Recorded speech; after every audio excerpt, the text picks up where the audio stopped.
time to travel, the channel inside you. Good morning සියලු දෙනාටම. ඔන්න ඉතින් අදත් time to travel අපේ ටීම් එක ඇවිල්ලා ඉන්නවා ලස්සන වීඩියෝ එකක් අරගෙන ඔයාලගේ ගෙදරටම. ඉතින් ගොඩක් කාලයකට පස්සේ අපේ ටීම් එක අද කොහෙද යනවා ඇත්තේ? ඔයාලට ගෙස් කරන්න පුළුවන්ද? බෑනේ. දැන් නම් අපි ඉන්නේ යාපනයේ හන්දියේ. යාපනයේ හන්දියේ හතරස්වල පුරාණ රජමහා විහාරය. යාපනයේ හන්දිය කිව්වට මේක යාපනය නෙමෙයි. අනුරාධපුරේ යාපනයේ හන්දිය තමයි අපි ඉන්නේ. ඉතින් මේ පන්සල ගැන විස්තර ටිකක් කියනවා නම් ඔයාලා අනුරාධපුරේ චාරිකාවක නැත්නම් වන්දනාවක එන පිරිසක් නම් ඔයාලට පුළුවන් කැමති වෙලාවක කෝල් එකක් දීලා මේ පන්සල වින් කරගන්න. ඉතින් ගොඩක් නිස්කලංක නිදහසේ තමන්ගේ වැඩ ටික කරගන්න පුළුවන් පන්සලක්. අපි ඩිස්ක්‍රිප්ෂන් එකේ දාන්නම් මේ පන්සලේ විස්තර ටික නම්බර් එක එහෙමයි. ඉතින් මම දැන් කිව්වනේ අපි ඉන්නේ අනුරාධපුර යාපනයේ හන්දියේ කියලා. එතකොට මෙතින් ඔයාලට හිතා ගන්න පුළුවන් නේ අද ටයිම් ට්‍රැවල් ටීම් එක ඇවිල්ලා ඉන්නේ මේ කොහෙටද කියලා. මේ ඉන්නේ අපේ නඩේ සෙට් එක. අපි 35ක් 40ක් විතර ඉන්නවා. ඉතින් බලන්නකෝ අපි උදේ පාන්දර මාතරින් ඇවිල්ලා දැන් මේ කට්ටිය අද දවසේ කෑම බීම උයා පිහා ගන්න වැඩ කටයුතු ටික තමයි මේ යන්නේ. ඉතින් කට්ටියක් ලුණු සුද්ධ කරනවා, කට්ටියක් කෑම උයනවා. ඉතින් විනෝද චාරිකාවක් කියන්නේ ඉතින් කට්ටියන්ගේ එකමුතුවෙන් යන ගමනක් නේ.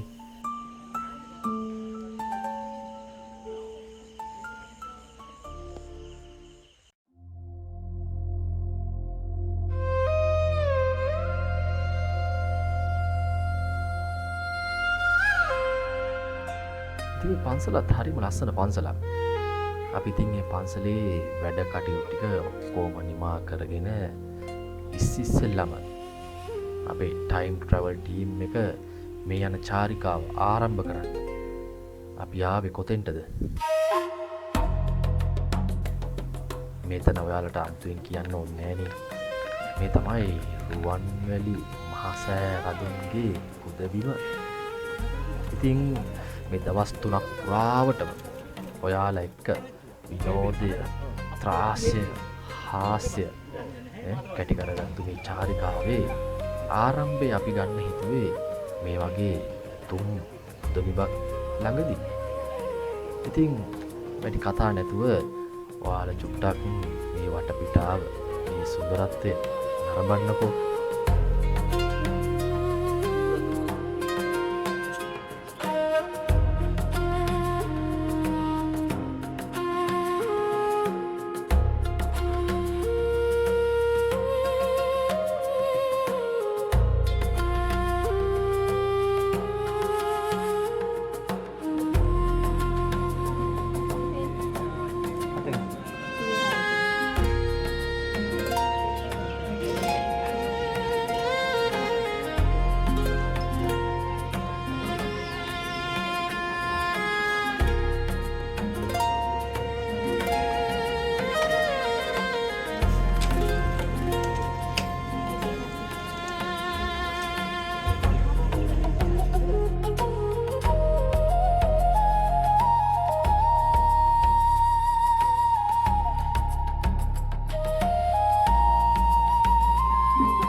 ඔන්න රුවන්වැලි සෑරදුන්ගේ ඉදිරිපිට වතාවත් ඉවර කළා. අපි මේ යන්නේ ශ්‍රී මහා බෝධීන් වහන්සේ වැඳ පුදා ගන්න. ඉතින් time to travel අපි මේ ආරම්භ කරන චාරිකාව මේ වගේ පින්වත් සුන්දර පුදබිමකින් ආරම්භ කිරීමට ලැබීම ගැනනේ පෞද්ගලිකව අපිට මාර සතුටක් තියෙනවා. ඉතින් අපේ කට්ටිය මේ බහිලහියේ යන්නේ ශ්‍රී මහා බෝධීන් වහන්සේ වෙතට.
අනුරාධපුර පූජා භූමියට සමුදීලා අපි ආරම්භ කරා අපේ චාරිකාවේ පළවෙනි දවස. අපි යද්දී තැනින් තැනට අනුරාධපුරේ තැනින් තැනට වැසි පතිත වුණා. ඒකත් ඉතින් ආශිර්වාදයක්.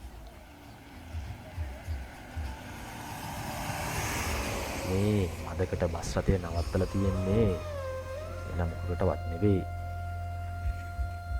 එක්කෝ ඒ ගැන අපි කතා නොකරමු. දැන් මේ අපේ යන්නේ කොහෙටද? බලන්නකෝ මොයි නවාතැන. නවාතැනක් කිව්වට මේක ලංකාවේ ජාතික වීරත්වය ප්‍රදර්ශනය වෙන ස්ථානයක්. ඔහොම යන්කෝ. ඔයාලටත් බලන්න පුළුවන් ඒ කොහෙද කියලා.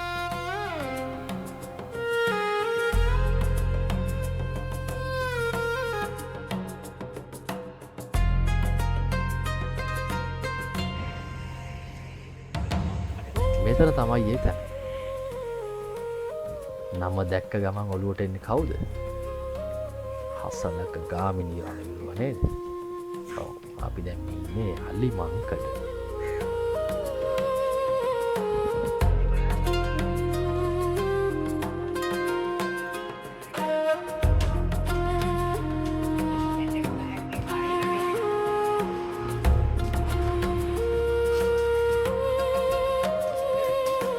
මේක ඇතුලේ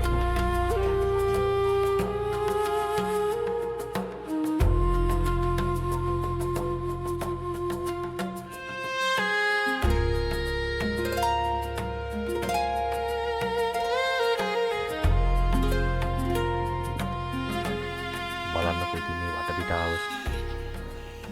මේ ගහක් ගලක් නොපෙනෙන මේ ඉසව්වේ මේ ත්‍රස්තවාදීන් එනකොට අපේ විරෝධාන රණවිරුව මොන තරම් කැපකිරීමක් කරන්නේ නැද්ද මේ ප්‍රදේශ ත්‍රස්තවාදීන්ගෙන් බේරා ගන්න. ඒකට ඉතින් ಜಾති ආගම් කුල මල ભેද නැතුව ඔබත් මමත් රණවිරුවන්ට සදා ණය ගැතිවිය යුතුයි.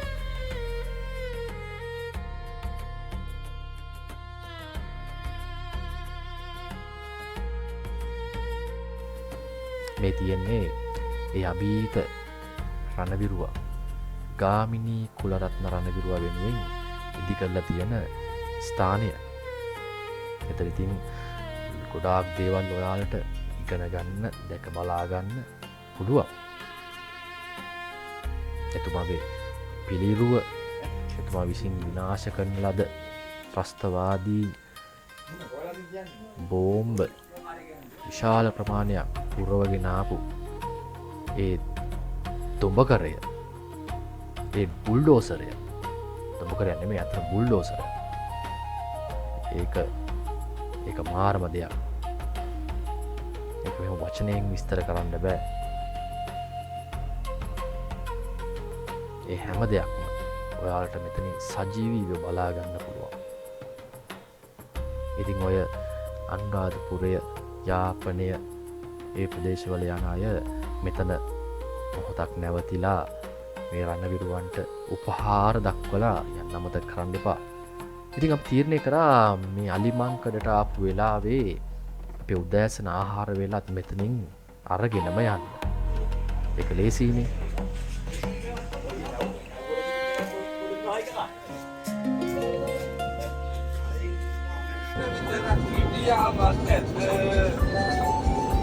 වයසට ගියාට අපිට අද පායන්නේ නැද්ද? පිටහම කරගෙන විතරක් හිට යාමක් නැද්ද? ඉරිසියාල පොල්ක තමක් තිබ්බල නැති අපිට කොප්පුල තිබ්බේ ගුණක් තියනවා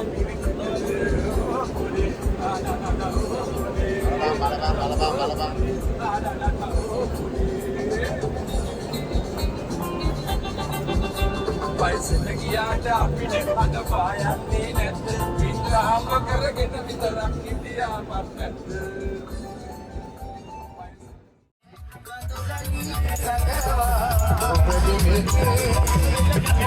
Thank you.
අනුරාධපුරයේ ඉඳලා ගමන ආරම්භ කරපු අපි එක දිගට පැය ගානක් ඇවිල්ලා අවසානයේ අපේ පළමු රාත්‍රී නවාතැන්පලට ළඟා වුණා.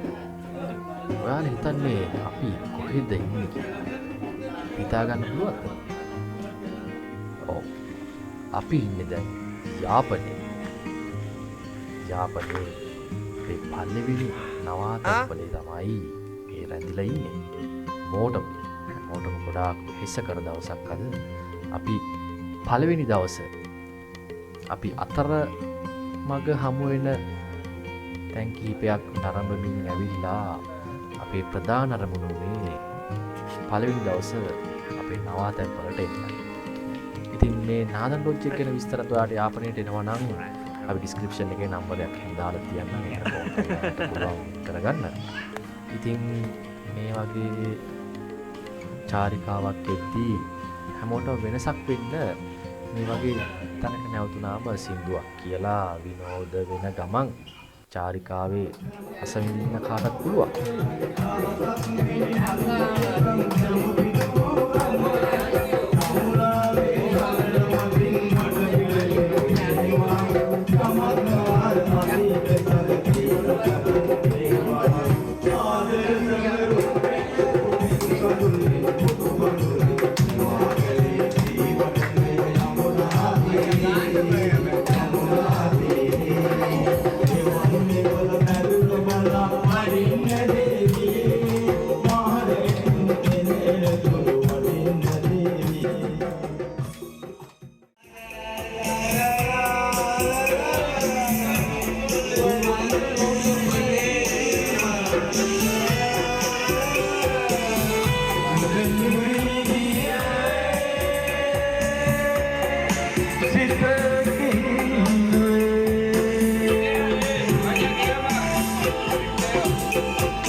ඔන්න අපේ නවාතැන්පලින් පිට වෙලා දැන් අපි මේ යන්නේ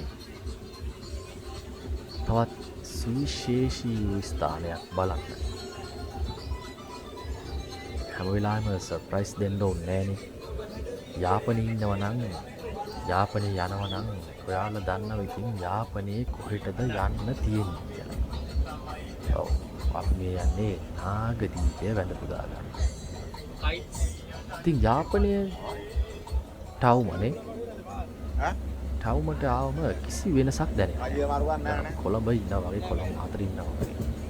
ඒ තරමට මිනිස්සුන්ගේ සුහදත්වය ලැබෙලියාව වැඩි. බලන්න දෙපස තියෙන කලපුව මේ කලපුව මැද තියෙන ලස්සන මාර්ගය තමයි අපිට නාගදීපේ විහාරය වැඩ පුදා ගන්න යන්න තියෙන්නේ. චුට්ට කතාව නවත්තලා ඔයාලත් යමුද අපිත් එක්ක වේගෙන් නාගදීපය විහාරය වැඳ පුදාගන්න යන්න තියෙන මාර්ගය දිගේ. Kamu nak gian ni? Harian nak. Gian. Kamu tak ada apa-apa, wajah kami leceh itu. Gian mana gian? මගේ කුඩේ හරි පිටියද Santos saya memang masalah lagi. Mungkin budi air putih aja kamu lihat dulu. Kalau grup kita awal nanti, dia ambil pipi. Itu dia. මට බීර දීලා ඔයාලට මොකක් කතා කරන්න එපා පාඩුවේ ඉන්නේ නේද මම Mau kan ada loh ni. වැඩි දල්දාවතට මම යන්න මම ගන්න හදන්නේ Sudarai, Murah je ke lah. සුන්දරයි රාට බෙන්න මම ගන්න sudarai ada botak katut terus kayak අච්චරෙන්න බා ada ini bay.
හරි. අපි දැන් මේ ටිකෙන් ටික ලං වෙන්නේ නාගදීප විහාරයට යන මාර්ගයේ බස් රථ නවාතැන් පොළට. දැන් මෙතන එහාට බස් ගමන් කරන්නේ නැහැ. එහෙනම් මෙතන එහාට අපි යන්න ඕන මොකද? ඔව්. මෙතන එහාට අපිට යන්න තියෙන්නේ බෝට්ටුවට. දැන් මේ අපේ කට්ටිය ලහි යන්නේ බෝට්ටුවකට නගින්න. මොකද මේ වෙලාවේ විශාල සංචාරක පිරිසක් දේශීය වගේම විදේශීය සංචාරකයෝ බොහෝමයක් ඇවිල්ලා තිබුණා නාගදීපය වැඳ පුදා ගන්න. ඉතින් අපි ඉක්මන් නොකරොත් අපිට බෝට්ටුවක් අල්ලගන්න බැරි වුණා. හරිම ලස්සන සුන්දර වටපිටාවක්. එහෙනම් අපි ටක් ගාලා යමුද බෝට්ටුවකට නගින්න. ඔය ඈතින් යන්නේ අපේ කට්ටිය.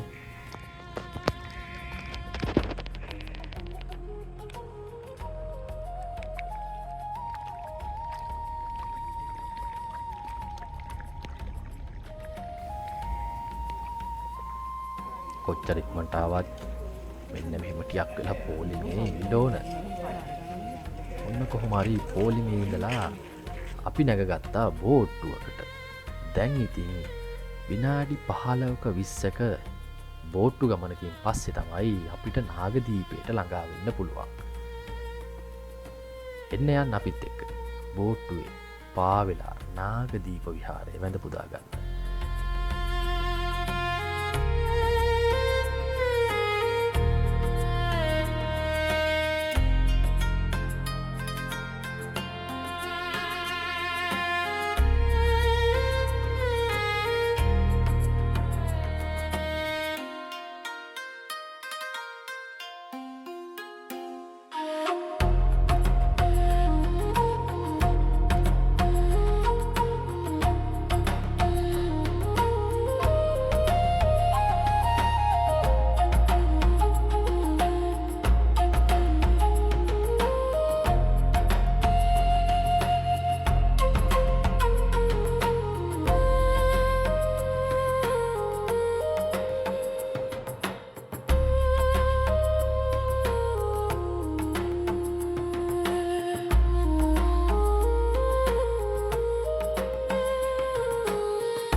විනාඩි 15ක 20ක විතර ගමනකින් පස්සේ ඔන්න අපි ළඟා වුණා නාගදීප විහාරයේ බෝට්ටු ජැටියට.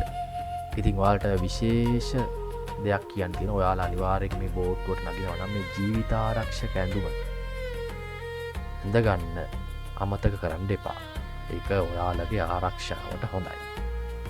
එහෙනම් දැන් අපි කට්ටිය ඔක්කොම සැදී පැහැදිලා ඉන්නේ නාගදීපයට යන්න. අපිට ජැටියනුත් බැහැලා ටිකක් දුර යන්න වෙනවා. ඔයාලට ඈතින් පේනව නේද මකර තෝරන. අන්න එතනින් ඇතුලේ තමයි නාගදීප විහාරය පිහිටලා තියෙන්නේ. ඉතින් එන්න time to travel අපේ ටීම් එකත් එක්ක නාගදීප විහාරය වැඳ පුදා ගන්න යන්න.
ඉතින් නාගදීප විහාරය වැඳගත් අපි නැවතත් පිටත් වුණා අපේ බස් රථය නවත්තලා තියෙන තැනට එන්න.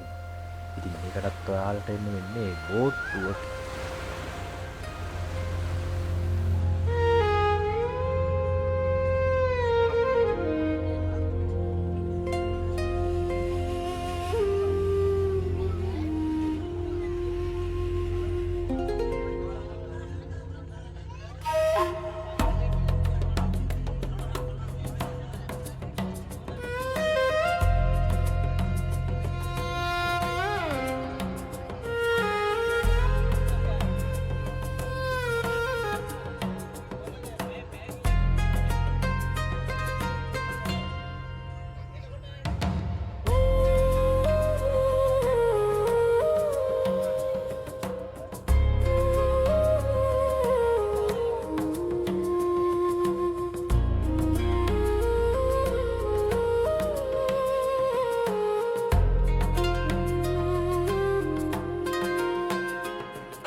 නාගදීපිට සමුදීලා චිත්‍රා දේවිය නැගලා අපි සමුගන්නවා මේ සුන්දර ඉසව්වෙන් නැවත වතාවක් එන බලාපොරොත්තු ඇතිව. ඉතින් ඊළඟ අපේ නවාතැන්පලට යන්න තමයි මේ සූදානම්. බස් රථයට ගොඩ වෙලා අපි දැන් මේ ගමන ආරම්භ කරන්නේ ඊළඟ නවාතැන්පලට. අපි බලමුද චිත්‍රා දේවිය අපි කොහෙටද ඊළඟට එක්කගෙන යන්නේ කියලා. ඉතින් විශේෂ යමක් කියන්න තියෙනවා. ඔයාලා චාරිකාවක් යන්න බස් රථයක් තෝරගනිද්දී ගොඩක් වෙලාවට බස් රථයේ හිමිකරුවන් කියන විදිහට තමයි ඔයාලට චාරිකාව යන්න වෙන්නේ. දන්නවා සාමාන්‍යයෙන් ඒක හැමෝම නෙමෙයි. බොහෝ දෙනෙක්ගේ ක්‍රියාකලාපය ඒක. ඉතින් ඔයාලගේම විදියට ඔයාලම ප්ලෑන් කරගන්න විදියට චාරිකාවක් යන්න අවශ්‍ය නම් මං බස් රථයේනේ මේ බස් රථයේ විස්තර ටිකත් අපි ඩිස්ක්‍රිප්ෂන් එකේ දාලා තියන්න. චිත්‍රා දේවිය අපේ සහෝදරයා අසල්වාසියා. ඉතින් ලස්සන චාරිකාවක් අපට සපයලා දෙනවා මේ දවස් 3 පුරාවටම. ඉතින් ඔයාලට ඉස්සරහට බලා ගන්න පුළුවන් ත්‍රාසය බීතිය එක්ක මේ චාරිකාව අපි යන විදිය. ඉතින් ඔහොම රැඳිලා සිටින්න අපි එක්ක.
හරිනම් නාගදීපය වැඳ පුදාගතට පස්සේ අපි යාපනයේ ඉඳලා පිටත් වුණා ත්‍රිකුණාමලය බලා. ඉතින් ඒ අතරතුර ඔය පොඩි තැන් කීපයක් අපි බලන්න ගියා. ඒව ඉතින් රූපරාමයකට ගන්න වෙලාවක් තිබුණේ නැහැ. ඉතින් ඒ ගැන කනගාටු වෙනවා. ඉතින් කොහොම හරි මේ ත්‍රිකුණාමලය බලාගෙන යන ගමනේ ඔයාලට පේනවා ඇති පරිසරය කොච්චරනම් ශුෂ්කද කියලා. මම හිතන විදියට නම් මාස ගණනාවකින් මේ පැත්තට වර්ෂාව පතන වෙලා නැහැ. ඉතින් කොහොම හරි දැන් අපේ දවල් ආහාරය ගන්න වෙලාවත් ලං වෙගෙන ඉන්නේ.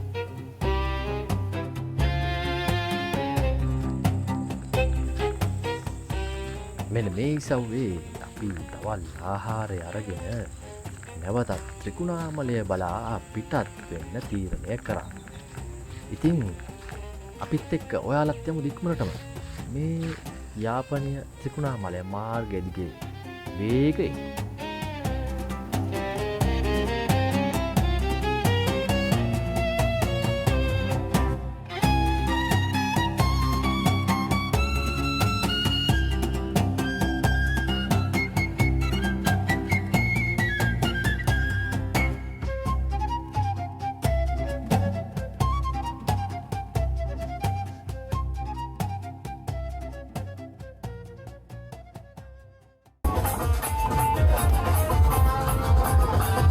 දවස් 3ක නෙමෙයි දවස් 5ක හෝ දවස් 7ක චාරිකාවක් ගියත් මේ දේවල් ඉතින් සාමාන්‍ය දේවල් නේ. නැත්තම් ඉතින් චාරිකාවක් නෙවෙයිනේ. බලන්නකො ඉතින් අපේ කට්ටිය කොහොමද විනෝදයෙන් කාලය ගත කරන්නේ කියලා. හොඳ සෙල්ලම් එළි වෙන ජාමයට කිව්වලු. බලන්නකො අපේ රියදුරු මහත්තයයි අපේ යාළුවෝ ටික එකතු වෙලා දාන වැඩ කෑලි ටික කොහොමද කියලා. මේ ට්‍රිප් එකේ කට්ටිය ඔක්කොම නිදි අතරේ දාපු සංදර්ශන ටික බලන් ඉන්නකෝ.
අනේ ඉතින් මේව තමයි සුන්දර මතක සටහන් වෙන්නේ. අපි දැන් ඉන්නේ මාබල් බීච් එකේ. ත්‍රිකුණාමලයට ආපු ගමනේ ඊළඟ දවසේ පාන්දර අපි අවශ්‍ය කැම්ප් බීම සියල්ල සකසගෙන කට්ටියත් එක්කම ආවා මුහුදට නාන්න.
ඉතින් මුහුදේ නෑවට පස්සේ අපිට තියෙනවා විශාල දුරක් ගමන් කරන්න. මන්නම් හිතන්නේ මේ ටයිම් ට්‍රැවල් අපේ චාරිකාවේ ත්‍රාසය භීතිය එක්ක කුතුහලය වැඩි කරවන වෙලාව පටන් ගන්නේ දැන්. ඔයාලා හිතන්නේ කොහෙ කියලාද? අපි යනවා සෝමාවතියට. හැබැයි යන්නේ ප්‍රධාන මාර්ගයේ නෙවෙයි. සෝමාවතියට යන්න කැලෑ පාරක් තියෙනවා. ගොඩක් අය ඒක දන්නවා. වෙනසකටත් එක්ක අපි තීරණය කරා ඒ පාරෙන් යන්න. හැබැයි ඉතින් බස් රථයකට තියා කිසිම වාහනයකට යන්න සුදුසු පාරක් නෙවෙයි. හැබැයි එහෙමයි කියලා අපේ ගමන් සගයා චිත්‍රා දේවි බස් රථේ අයිතිකරු ඔහු තමයි අපිත් එක්ක එන්නේ මේ චාරිකාවට. ඔහු තීරණය කරා කොහොම හරි මේ අභියෝගයක් ජය ගන්න. ඉතින් අපි බලමුද කොහොමද මේ 35ක් 40ක් විතර නඩය ආරක්ෂා කරගෙන මේ අලි ගහන වනාන්තරේ පැය 5ක ගමන ජයගත්තේ කොහොමද කියලා.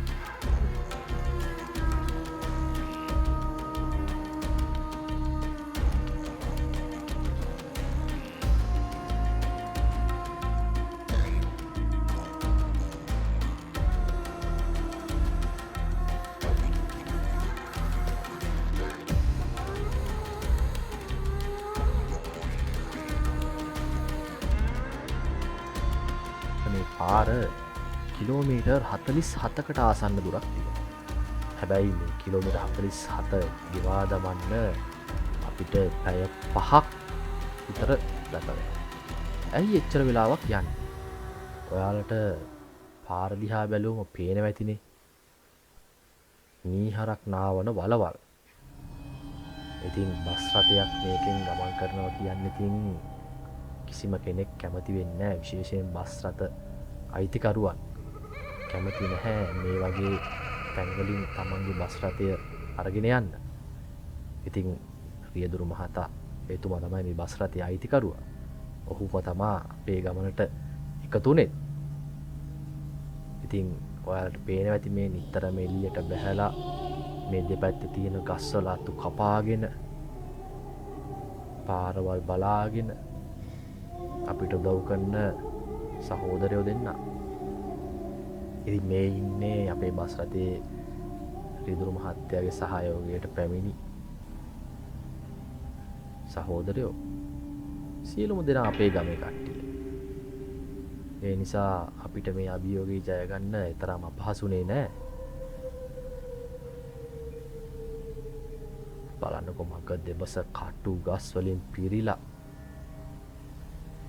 කුළු හරක්, එළ හරක්, අලි, වලස්සු එකී මෙකී නොකී හැම සතෙක්ම මේ කැලේ ඇතුලේ. ඉතින් අපිට තියෙන එකම අභියෝගය කළුවර වැටෙන්න කලින් මේ ප්‍රදේශය මගහැරවාගෙන ඉක්මනටම සෝමාවතිය පුදබිමට යන්න. ඉතින් අපිට ඒක කරන්න පුළුවන් වෙයිද?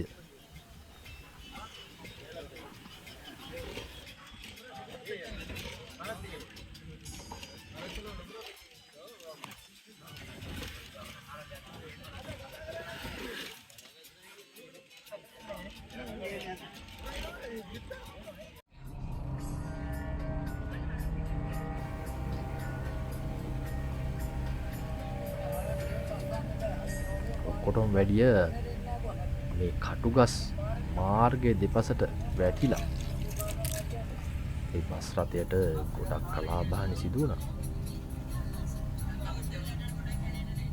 ඒ ඇසේ පාර දිගේ එළහර. කොහොම හරි ඔක්කොම බේරන් එද්දී බස් රථය වැටුණා වලකට. දැන් ඉතින් ගොඩ ගන්න එක තමයි ප්‍රශ්නේ. හැබැයි ඉතින් වීරයෝ වගේ අපේ සහෝදරයෝ ටික එක වගේ ඒක ජය ගත්තා. බලන්නකො කොහොමද ගොඩට එන්නේ කියලා.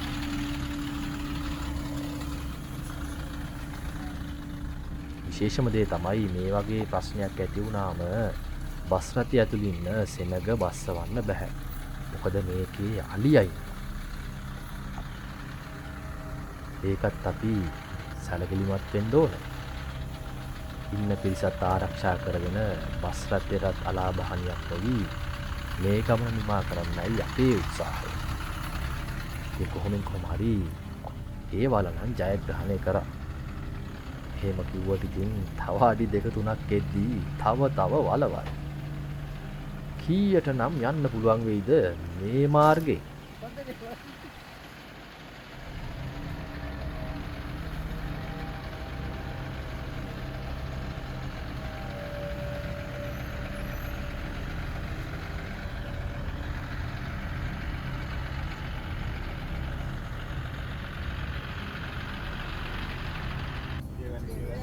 මේ ඉන්නේ බස් රථේ අපේ උදව්වට ආපු අපේ සහෝදරයා. එන්නේ නම් ආසාවට නෙවෙයි. ඔයාලට පේනවා ඇති මාර්ගයේ දෙපස පාරට නැවිලා තියෙනවා ගස්වල අතු. ඉතින් මේ පිහියෙකුත් අතේ තියාගෙන ඉස්සරහට වෙලා රැඳිලා ඉන්නේ ඒ වැටෙන ගස් අතු කපන්න. ඉතින් මල්ලි සහෝදරයා බොහොම ස්තුතියි අපිව පරිස්සමට මේ ගමන රැගෙන යනවට. බලන්නකෝ ඔහු දරන මහන්සියක් කැපවීමක්.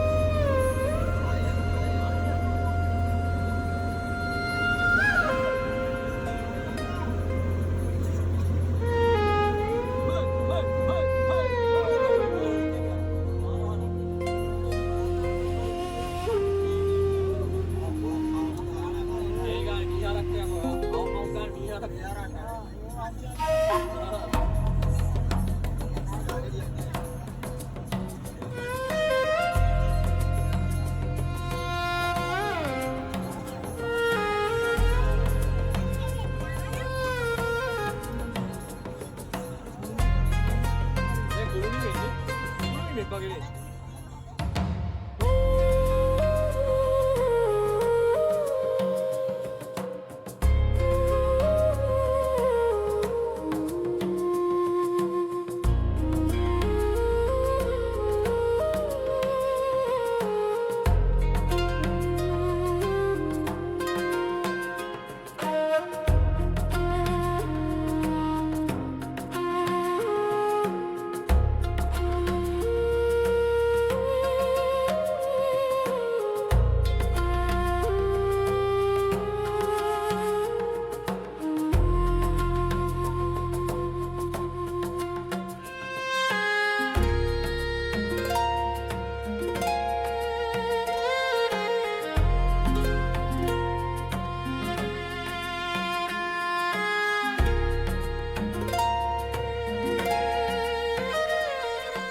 ඔන්න ඉතින් කොහොමින් කොහොම හරි පැය පහමාරක දුෂ්කර ගමනක් ගෙවාගෙන අවසානයේ අපි ආවා සෝමාවතිය රජමහා විහාරයට. ඉතින් සෝමාවතිය ළඟට එනකොට හැන්දෑවේ 6 විතර වෙලා.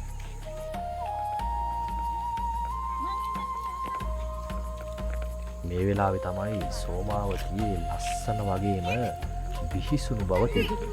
බිහිසුණු බව කියලා මම අදහස් කරේ මේ වෙලාවට තමයි සෝමාවතියේ වටේම තියෙන අලි වැටවල්ල. අලි එහෙම රැඳිලා ඉන්නේ. ඉතින් ගොඩාක් පරිස්සම් වෙන්න ඕන අපි. ඒ වුණාට ඉතින් කිසිම කෙනෙක්ට අද වෙනකන් කිසිම කරදරයක් වෙලා නැහැ.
රාත්‍රියට සෝමාවතිය පුදබිම හරිම ලස්සනයි.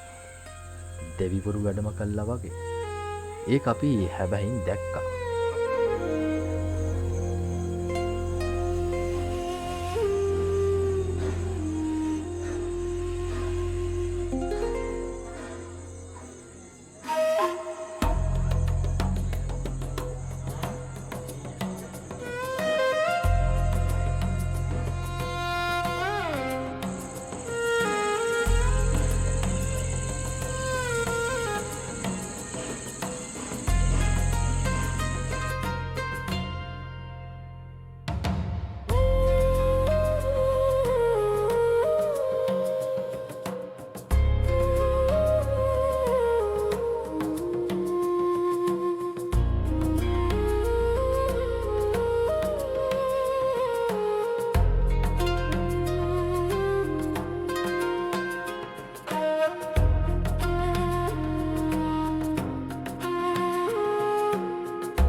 ඔන්න ඉතින් කිව්ව වගේම මෙන්න බලන්නකො මේ යෝධයා ඇවිල්ල තියෙන තැන.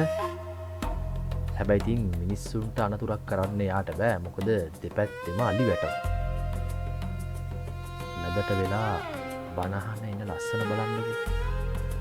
මිනිස්සු කිව් ඉදිරි නම් හැමදාම මෙයා හවසට ඇවිල්ලා රාත්‍රී දේවාව අහගෙන බලන්නක කිසිම හැලහොල්මනක් නැතුව ඉන්න විදිය.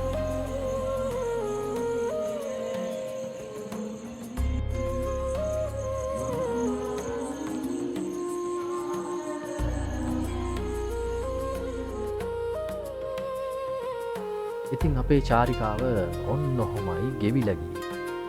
මේ ගමන සාර්ථක කරගන්න උදව් කරපු හැම දෙනාටම Time to Travel අපේ උත්තමාචාරය.